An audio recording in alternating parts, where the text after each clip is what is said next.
Bismillahirrahmanirrahim. Assalamualaikum warahmatullahi wabarakatuh.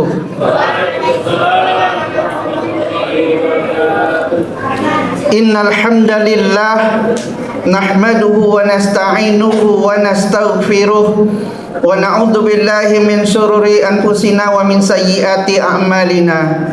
May yahdihillahu fala mudhillalah wa may yudlil fala hadiyalah. Asyhadu an la ilaha illallah wahdahu la syarikalah wa asyhadu anna Muhammadan abduhu wa rasuluh. Allahumma salli wa sallim wa barik ala Muhammadin wa ala alihi wa ashabihi wa man tabi'ahum bi ihsanin ila yaumiddin, amma ba'du. Qala Allah Ta'ala fil Qur'anil Karim wa huwa asdaqul qailin, a'udzu billahi minasy syaithanir rajim. Ya ayyuhalladzina amanu kutiba alaikumus syiyam kama kutiba alal ladzina min qablikum la'allakum tattaqun. Wa qala an-nabiy sallallahu alaihi wasallam, man shoma ramadhana imanan wa ihtisaban. Wa fil hadisil ukhra, man qama ramadhana imanan wa ihtisaban ghufira lahu ma taqaddama min dhanbi. Shadaqallahul azim wa shadaqa rasulun nabiyul karim. Bapak dan Ibu yang dimuliakan oleh Allah Subhanahu wa taala, para jamaah Masjid Ibnu Sabil yang insyaallah semuanya mendapatkan limpahan rahmat dan barakah dari Allah Subhanahu wa taala. Alhamdulillah, segala puji bagi Allah yang sudah menghadirkan kita pada malam hari ini. Terayun tangan, terlangkah kaki dengan niat ikhlas kita sampai kita di masjid ini untuk menambah nilai ubudiyah kita, menambah nilai ibadah kita. Ibu dan bapak yang dimuliakan oleh Allah, adapun judul ceramah pada malam hari ini adalah isi bulan Ramadan dengan ibadah. Isi bulan Ramadan dengan ibadah. Saya justru tidak mengkhawatirkan tentang ibadahnya. Kenapa? Karena Ramadan ini yang kita kerjakan bukan hanya satu kali ini. Andaikan umur bapak saja sudah 50 tahun, dipotong 10 tahun sejak lahir sampai anak-anak, berarti sudah 40 kali 40 tahun melaksanakan ibadah Ramadan. Dan sudah tahu persis golden goalnya, target-target kegiatan amaliyah Ramadan. Secara global, ibadah pada bulan Ramadan itu ada 5. Satu, puasa itu sendiri. Puasa yang kita kerjakan dari terbit fajar sampai terbenam matahari, dari dulu sampai sekarang sama persis cara pelaksanaannya. Walaupun demikian, kalau ibadah haji, ibadah umroh itu ada manasiknya, ada tata cara pelaksanaannya. Cara tawafnya begini, cara sa'inya begini, melontar jumrohnya, wukufnya seperti ini, diajarkan sedemikian rupa. Kalaulah solat, ada tata caranya. Sallu kama ra'aitumuni usolli, seperti yang Rasulullah katakan. Dan juga kita pahami ada setidaknya 12 atau 13 rukun daripada solat, mulai dari niat takbiratul ihram sampai kita salam. Dan kita diajarkan itu. Tetapi kalau masalah puasa, bagaimana cara mengajarkannya? Makanya ada hadis yang menjelaskan, salatmu pahalanya untukmu kata Allah, tapi urusan puasa urusanku kata Allah. Makanya ibadah puasa ini adalah ibadah top secret, ibadah yang kerahasiaannya sangat tinggi. Siapa yang tahu kalau wuduk di siang hari tadi, bagi yang hari pertama tadi melaksanakan ibadah puasa, wuduk di waktu zuhur tadi, siapa yang tahu kalau sebelahnya sempat minum air? Siapa tahu yang di sebelahnya sempat seketika berkumur-kumur dalam wuduknya, sempat menelan air? Siapa yang tahu? Kecuali hanya dirinya dan Allah Subhanahu wa ta'ala. Jadi kalau fikih puasa itu Bapak dan Ibu, rukunnya cuma 2 saja, yakni disebut dengan niat, yang kedua disebut dengan imsak. Itu dua saja, sesederhana itu. Cuma persoalannya adalah pada hari pertama puasa. Jadi kita bisa buktikan nanti siapa orang yang biasa puasa sunnah dan siapa yang tidak biasa puasa sunnah. Hari pertama puasa, kalau dia tidak biasa puasa sunnah, apa yang terjadi? Mengeluhnya lebih banyak. Kalau orang Padang macam lah jam berhari, lama maghrib lah, masih lama maghrib, haus lah, lapar lah, ada alasan lah. Malam tadi saya nggak makan sahur, kayaknya lemes badan, ya kan? Waktu terasa lebih lama, kemudian lebih banyak tidurnya ketimbang ibadahnya. Kalau Rasulullah itu sedikit sekali tidurnya, kalau kita sedikit-sedikit tidur. Ini bahasa yang harus dipahami, bahwa Rasulullah itu sedikit kali tidurnya, kalau kita sedikit-sedikit tidur. Makanya bahasa saya begini, kalau tidak bisa tidur di rumah, susah, tidak usah pakai minum obat tidur dan segala macamnya, datanglah ke pengajian, dengarkan pengajian, insya Allah bisa tidur. Buktinya kalau lagi ceramah, lagi khutbah Jumat, banyak yang tidur gak? Banyak. Tapi seorang ustaz tak boleh negur orang yang tidur. Itu nikmat Allah yang diberikan kepadanya. Tak boleh ustaz ujuk-ujuk, mentang-mentang ada jamaah yang kelelahan kemudian dia tidur, langsung ditegur. Pak, bapak yang di pojokan, dari tadi saya ceramah, tidur aja kerjaannya, tidur pulang sana. Tak boleh. Mungkin diberikan kata kiasan yang lain, bahwa dulu di masa Rasulullah ada setan yang berjumpa dengan Rasulullah dan mengatakan, ketika dia masuk ke dalam masjid, Rasulullah bertanya, engkau ngapain masuk ke masjid? Aku mencari temanku. Siapa mereka? Di antaranya adalah orang yang tidur apabila dengar pengajian. Kan bahasanya bahasa sindiran begitu kan? Makanya kalau penceraman tak boleh nuding-nuding orang begitu, tak boleh. Saya ceramah, kamu ngobrol, gantian sini, tak boleh. Ini yang disebut dengan An-Nahl 125 itu apa? Ud'u ila sabili rabbika bil hikmah.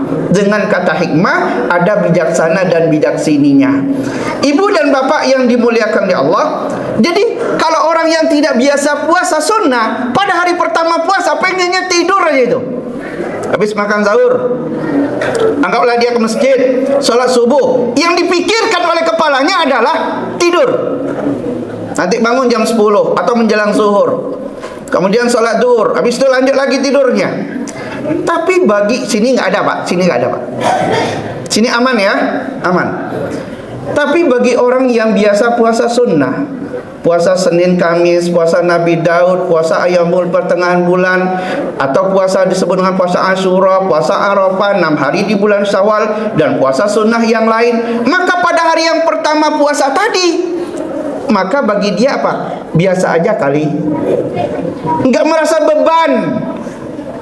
Kalau orang tidak biasa puasa sunnah pada hari pertama, nanyain waktu maghrib, karena jujur saja, waktu atau azan maghrib ini adalah azan yang sangat dirindukan ketika waktu berpuasa. Di hari lain, wallahu a'lam,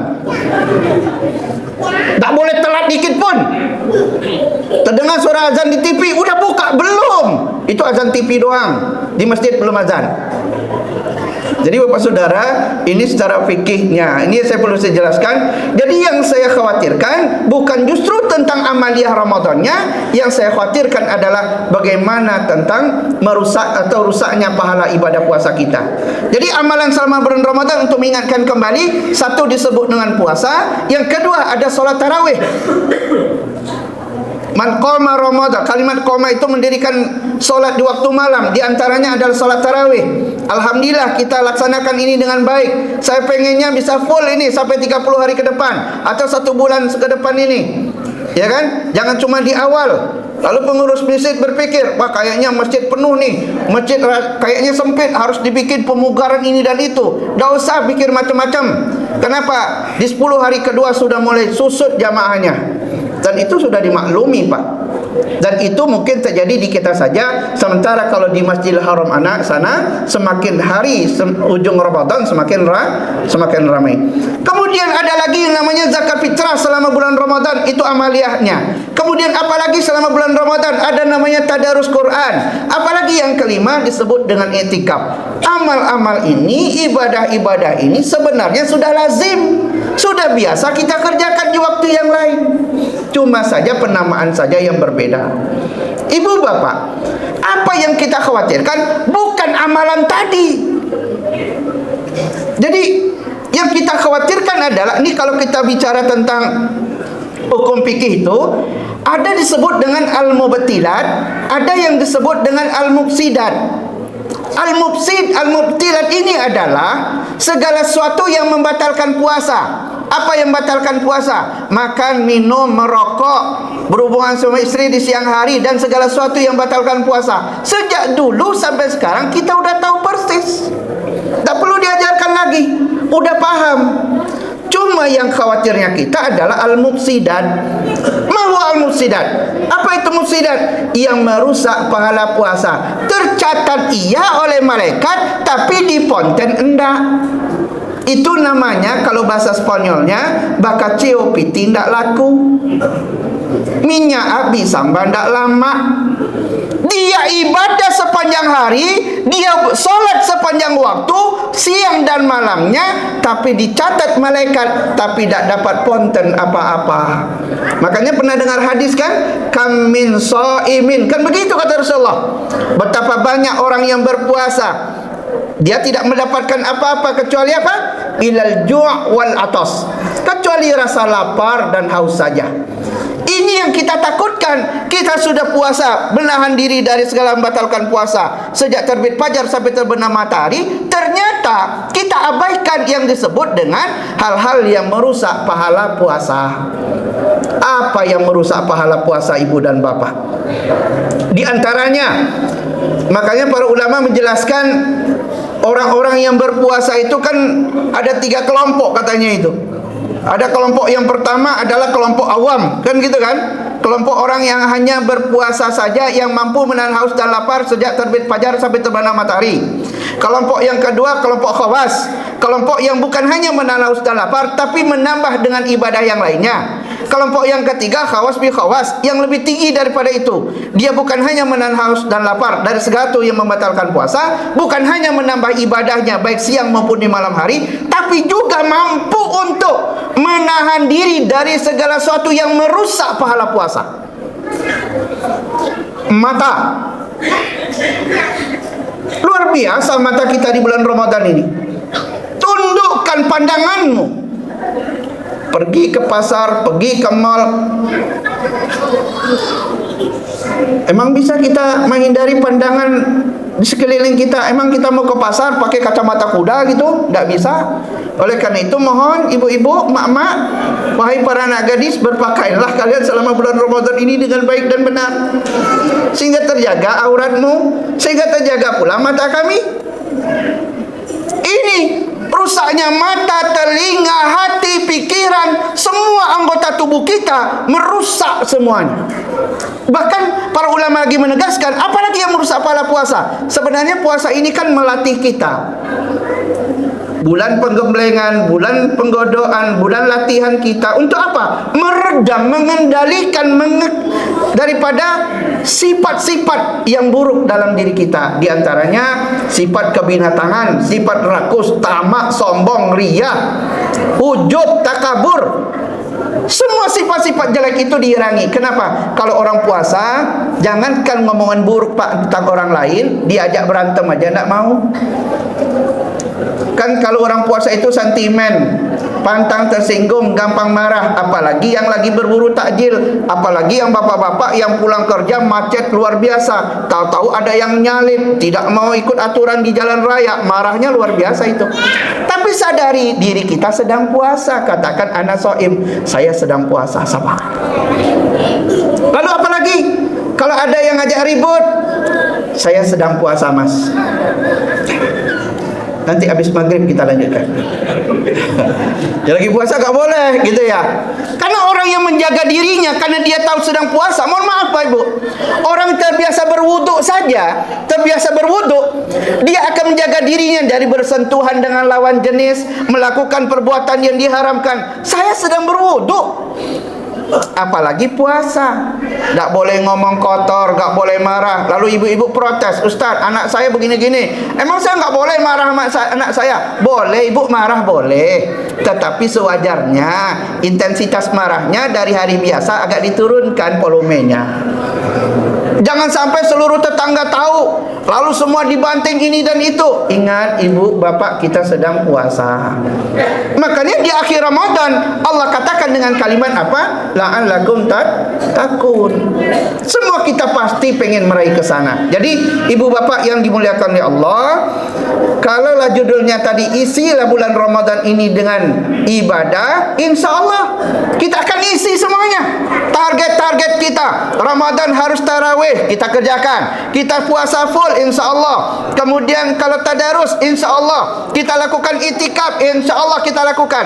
Berzakat fitrah menjadi satu keharusan, akan kita kerjakan. Tetapi tolong jaga.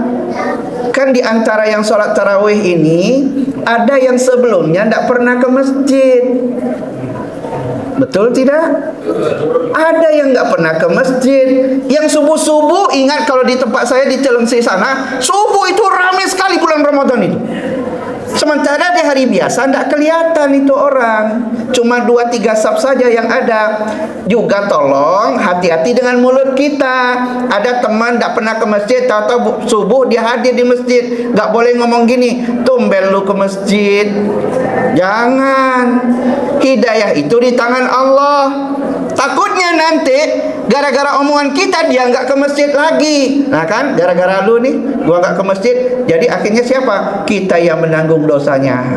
Ibu bapak yang ke Allah Subhanahu wa taala, mari semangat kita beribadah, dan pelukan daripada ibadah ini adalah keikhlasan kita dan bagaimana kita memberikan pengaruh dalam kehidupan kita. Kalau imamnya bacaannya lebih lama, nikmati saja. Ya, tolong Pak Imam agak lama dikit. Karena di tempat saya itu ada yang protes. Ada yang protes apa? Tuh masjid sebelah udah bubaran, kok Ibnu Sabil belum gitu. Jangan. Nikmati saja ibu. Kenapa? Karena sholat tarawih tidak bisa dikerjakan di bulan yang lain, bu. Nyesel, senyesal-nyesalnya nanti. Habis Ramadan nyesel saya. Kenapa bulan Ramadan kemarin tarawih saya dikit doang kebagian? Inilah yang kita harapkan nanti pada akhirnya apa? Ketika malaikat mencatat amalia kita, ada konten di ujungnya.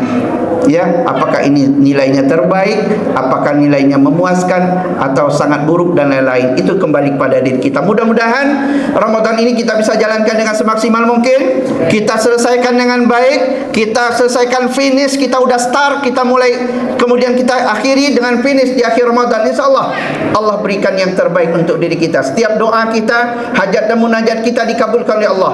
Di bulan Ramadan ini, di waktu mustajabah ini, saya doakan bagi bapak dan ibu yang mungkin saat ini sedang sakit, yang sedang berjuang untuk sembuh, mudah-mudahan Allah angkat sakitnya diganti dengan kesehatan dan kesembuhan. Yang dalam kesulitan, kesusahan, Allah berikan kemudahan, kelapangan. Dan apabila ada urusan yang belum terselesaikan, baik urusan utang segala macamnya, mudah-mudahan Allah cukupkan rezekimu, lalu segera Allah lunaskan segera hendaknya. Amin ya rabbal alamin. Itu saja bapak dan ibu, mudah-mudahan ada manfaatnya. Kita akhiri dengan kafaratul majlis. Subhanakallahumma bihamdika asyhadu an la ilaha illa anta astaghfiruka wa atubu ilaik. Assalamualaikum warahmatullahi wabarakatuh.